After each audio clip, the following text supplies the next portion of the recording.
The idea of paying more money for legitimate CDs, DVDs, and other goods could take a long time for Chinese consumers to get used to. These days, sharing and downloading files online has never been easier. I seldom buy real DVD or albums. I always download them from the internet, but I buy real ones when they are not on the internet.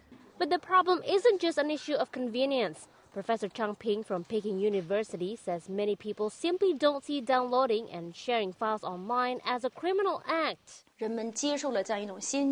Once people know about the intellectual property rules, they need time to understand and digest them.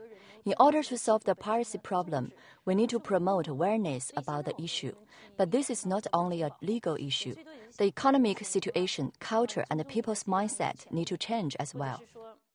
In the latest attempt to fight online piracy, the government shut down several popular file-sharing websites earlier this month, including Piracy.com and BT China, which form a major source of overseas movies, TV shows, and online games.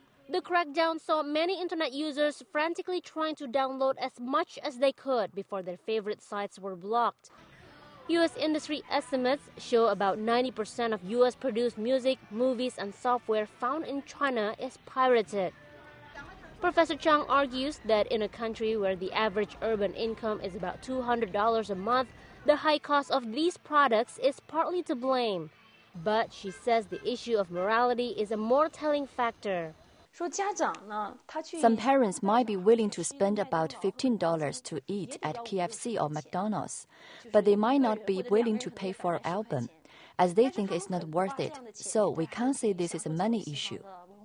But China Market Research Group Director Sean Rain disagrees. He argues China's piracy problem is a matter of poverty, not morality.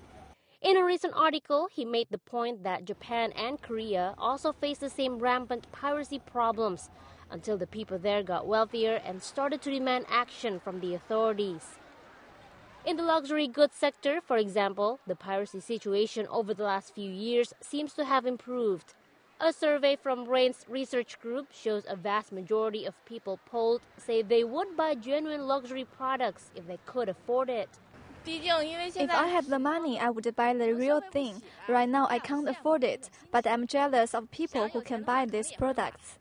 But unlike luxury goods, the quality of pirated entertainment such as DVDs and CDs is often just as high, which makes it that much harder to sell the legal goods. Whether the problem is poverty or morality, though, both Rain and Professor Chang agree the piracy situation in China is improving. The current situation is definitely getting better. In major cities, selling pirated goods is not so flagrant compared to a few years ago, and it's getting easier to buy legitimate products. According to the Business Software Alliance, the software piracy rate in China has decreased from 90% in 2004 to 80% last year. That compares with 20% in the US, which is the lowest in the world. The progress is significant, but some say it's still not enough. Despite repeated anti-piracy campaign and an increasing number of intellectual property cases in Chinese courts, the U.S. says copyright piracy in China remains at unacceptably high levels, causing serious harm to American businesses. In an annual report, U.S. Trade Representative Ron Kirk blamed Beijing for not taking adequate steps to enforce intellectual property rights laws. The U.S. copyright industries estimate that losses due to piracy last year were about $3.5 billion for the music recording and software industries alone. Kirk says these figures indicate little or no overall improvement over the previous year.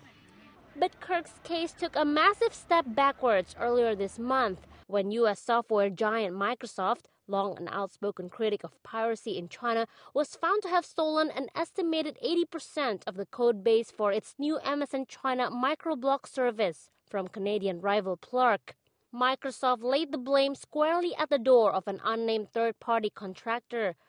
But the whole fiasco only served to underline how far the piracy issue still has to go in China. If one of the leading software providers can't clean up its act, what hope is there that anyone else will? Sylvia Gunawan, BON.